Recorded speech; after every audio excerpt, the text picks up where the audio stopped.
Drinks, food, art, fun. This is Hops and Spirits Kentucky. Happy belated Mother's Day to all you mamas and mama-like figures out there. I hope you were treated very well, just like you should be. We got a great episode for you this week as we head into the food side here on Hops and Spirits Kentucky with Four Pegs Barbecue out of Louisville. It's a great episode, a great chat with Chris Williams. You won't want to miss that. But before we get into that, what's pouring Kentucky? Some news and notes around the state. The 5th annual feast fundraiser for the Lexington nonprofit FoodChain is set for May 24th at Fasig-Tipton. Tickets are available online at foodchainlex.org for $150 per person. But you're like, wait, that's a lot of money. But wait until you see what you get. The special dinner will feature more than 20 nationally known and local chefs who will create small plates that highlight fresh, locally sourced ingredients served with craft cocktails, local beer, and wine.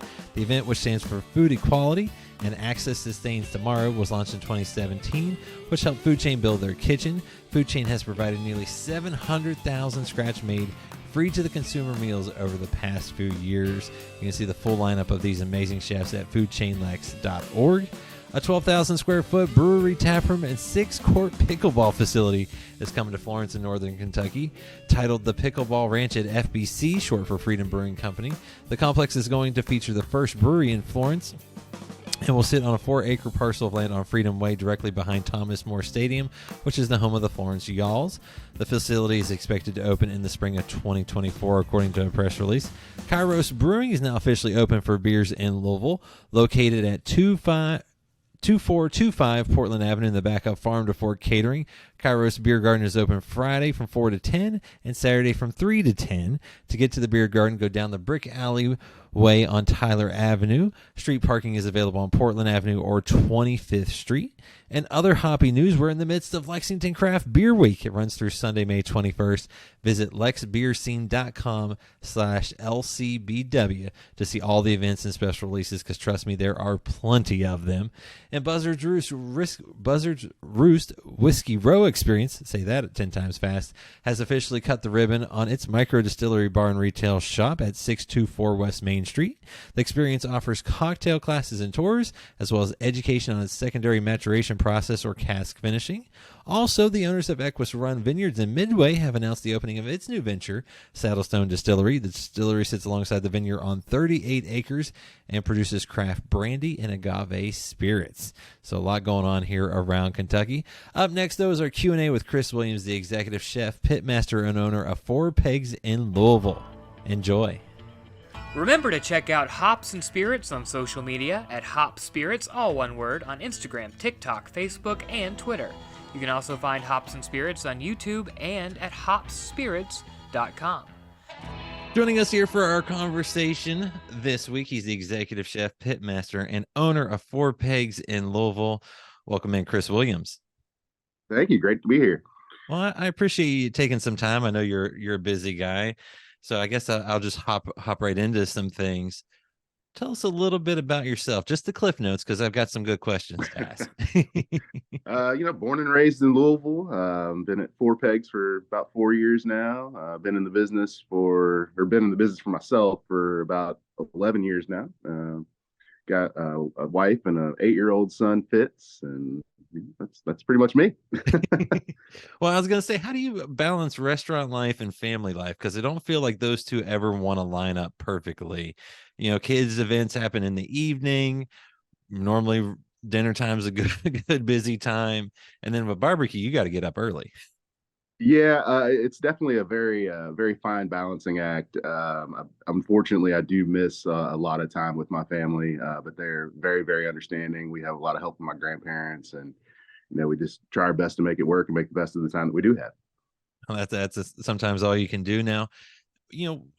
Like I said, I listed off a long list of things that you do at Four Pegs, and I'm sure that doesn't even touch all of them, being the owner at the end of the day. But what is your role and kind of what you're doing day to day there? So I do general operations of the restaurant. I'm a general manager in addition to all the other things that you listed.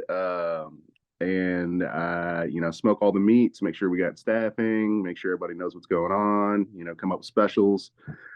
Pretty much anything that has to do with the restaurant, I do it. So you stay busy all the time. Yeah. Especially after coming off Derby last week, but yeah. I was going to say, for those that don't understand, Lexington, where I'm at, we kind of get that little outflow where it might get busy for a few days. But for y'all in Louisville, Derby season, it's a legit season, and it's a busy stretch leading up to the event. Yeah, I mean, it starts, 2 weeks out solidly at Thunder, and then it's just a build up, build up, build up to this big crescendo of just absolute mayhem. And then we get a couple days of a letdown, and then for us, it starts back in the patio season and festival season, and it just keeps on going from there. It's kind of the kickoff to the year, really. Oh, so like I said, like I said after the other one, you guys are staying busy, but that's a good thing in the restaurant business. And I'm curious, did you ever envision yourself being a chef or a pitmaster when you were younger? No, I mean, I started in restaurants when I was about 15 years old. I was working, I think my first job was at Dairy Queen, actually working the window and making blizzards. But, I didn't know that was going to be a career path. I kind of wanted to do psychology. I thought about maybe being a lawyer for a while, but then, as things progressed, I just got more and more into the restaurant industry, and it kind of hooked me. And now I think I'm stuck. So what was it though? Was it that creative outlet or what? Because obviously there's many roles in the restaurant world, but you kind of went toward the back, the back side, the kitchen side, and then obviously, becoming a pit master and smoking some good meats. Yeah, I mean, originally I was doing all front of the house stuff, and then I kind of started gravitating towards the back of the house as my love for food and enjoyment of creating things that people really enjoyed grew. I gravitated towards that, and I started honing my craft kind of at home, and then just grew from there. And people really liked what I did, so I kept going and tried to get my own thing going. And then for barbecue, because that's a whole different animal. So in many more ways than one. How did you get into that? Was that home cooking? Had a pit, had a grill, a smoker? Yeah, How did so that come about? that kind of came about because my mom, she's an amazing Southern cook, but my stepfather, he wanted to man everything on the grill, and unfortunately was not very good at it. Everything kind of ended up tasting like ashtrays and things like that. So I had to kind of teach myself, because I love grilled meats. So I had to kind of teach myself how to make things taste good. And that kind of just grew into a passion from grilling to smoking meats to where it's taken me now. What I was gonna say is, when you kind of went out on your own, what made you go out on your own? Because I believe you started the food truck Cafe 502. Yeah. So I got out on my own. I was working at a Bluegrass Brewing Company, actually, and they had allowed me to put a smoker out on Frankfurt Avenue, which for people who are unfamiliar is a very, very busy bar area. So late night I'd sit out there with a smoker selling brisket and stuff like that, and people really, really liked it. And I was kind of like, man, I should probably maybe think about doing this a little bit more. So I got the food truck and to just kind of try it out and see how it went. And it took off, and people started wanting to know where they could get food all the time. And so gradually went into finding a restaurant. And I was gonna say, what led you to buying Four Pegs there in Germantown in 2018? Because that is obviously the next step that came to be. Yeah, so Four Pegs, it kind of was just a perfect storm. Like that, the former owner of Four Pegs wanted to open a brewery, and I needed a brick and mortar to go into, and I wanted to find some place in the neighborhood because I'm really all about family and like bringing people together, and so that was just a great spot that I'd been to before. They had some decent burgers and great beer selection and stuff like that. So I figured I felt like I could come in there and really kind of change the culture a little bit, but still keep the neighborhood vibe and bring in some great food. Because I was gonna say, because that location has had something in there for forever. So how cool was it Decades, yeah. to take over that spot and just kind of build on it? Yeah, I mean, it was great. They already had, like I said, an established neighborhood kind of place. People in Germantown love restaurants, and they love everything local from the neighborhood. And so I kind of wanted to be a part of that, having lived in the area for a good chunk of my life. And so it's just pretty much a really natural fit. And then obviously you kept the name. Was there any decisions on maybe changing the name, or was it one of those where it was still a good enough brand that it was like, okay, this kind of works? Well, that was actually my wife's decision. I kind of wanted to change the name, but she came to me and she's like, it's a neighborhood place, it's Germantown. They love Germantown. Like maybe you should think about keeping the name. And I was like, it's a fun name, and it's got some recognition. I don't want to shake things up too much coming in, and So we kept the name, and it's really worked out. Well, and it still kind of works for what you're doing. While you change the menu a little bit, I mean, you're still smoking meat that might have been, on four legs, four pegs. Yeah, that's true. That's true. Yeah, I need to come up with a better story about the name, because I don't really understand it. It's something about legs of a table, or the pegs, and a dog, and family, and bringing people together, which I'm all about. Don't get me wrong, but I need to come up with a better story for the name. Just a magical history that comes to be. Yeah. But also, like you said, it served beer. You've kind of turned it into a even bigger gastropub kind of feel, so to speak. I'm guessing you're a craft beer lover, or at least you've enjoyed a beverage or two. Yeah, I mean, I'm currently sober. I've been sober for 7 months, but before that, I absolutely loved beer. I still like NA beers, and craft beers is kind of where I was at. I worked at BBC for a long, long time, but yeah, beer was my thing, and craft beers was the way to go. And we got 12 of them, and 40 in cans and bottles, so it was kind of a good fit. Well, and like you said, I also saw, I think, where you guys even put an NA on tap, and that's kind of becoming a very welcoming thing for a lot of folks, whether they're so sober or just trying to behave themselves on a given night. Yeah, it's definitely become a big push in the last 5-6 years, as people have learned to enjoy themselves without necessarily having to be drunk, or to drink less while still enjoying themselves. So we want to provide a welcoming environment for people to be able to do that. If they want to imbibe or not, then we got something for them. And when folks get to visit Four Pegs there in Germantown, what can they expect when they come in, or maybe they are enjoying the patio or something else? So we really try to focus on customer service and making people feel welcome. So you come in there, and we really, really want you to feel like family. So we have a ton of regulars, and if you've been there for the first time, we're going to welcome you like we've seen you 100 times, and we're going to make you want to come back and hang out with us. And I think I saw something, which I don't always think of this with someone that's grilling meats and is got a smoker out back, but you've got options for the carnivore and the vegetarian. Yeah, developed something. I don't know. It's probably been about 6-8 years now. That it's jackfruit. So jackfruit's this ugly, ugly fruit, but the insides of it, kind of, you can do whatever you want to them and make it taste like whatever. So we dry rub it and smoke it, and it texturally is just like pulled pork. So you can kind of come in, if you're a vegetarian, and feel like you're getting into the barbecue vibe, because it's still smoked, and it's delicious. And I was gonna say, I mean, I'm guessing that was a conscious effort to go that route, but was there some trial and tribulation with that? Because I don't feel like that was something that easily came to be.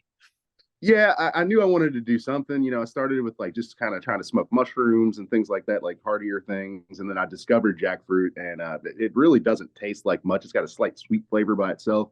So I started trying different sauces and rubs and different things like that to try to get it to take on a really nice flavor, and finally found something that worked. Well, like you said, you're there for the whole community, and I think one of the cooler things, I think you still do this, is the challenge, the greatest burger challenge. Yeah. Is that still going on, and how in the world does that work, and how many have actually done it?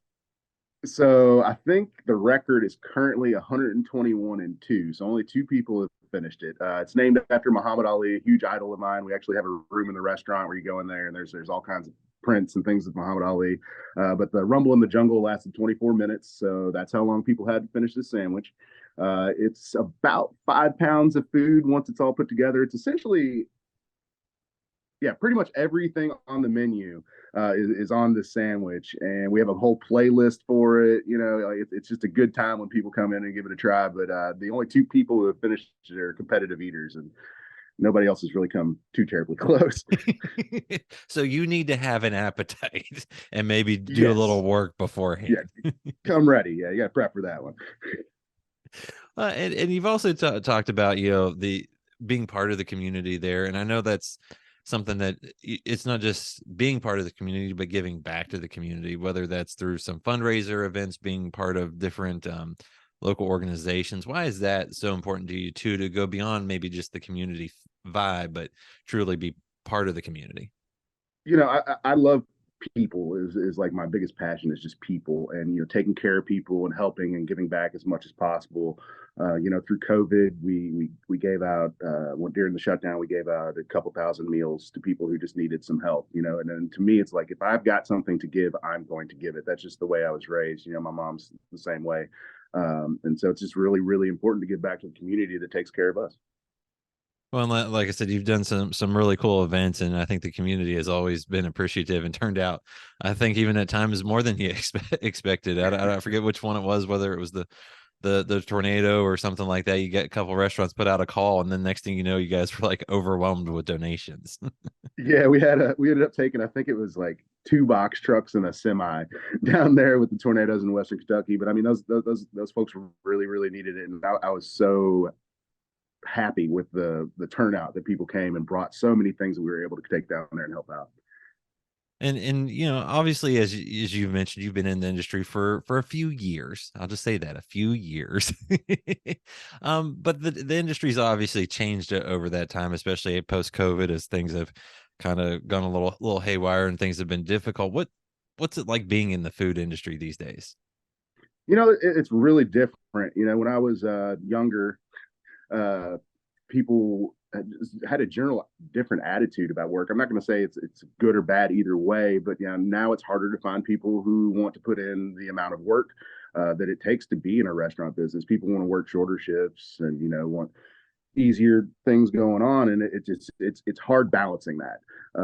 So you do go through a lot of employees trying to find those really good ones, but once you do find the good ones, especially places like ours, if you treat them like family, they're going to stick around. So we've had people who've been there for 3-4 years, which is amazing in the restaurant business nowadays.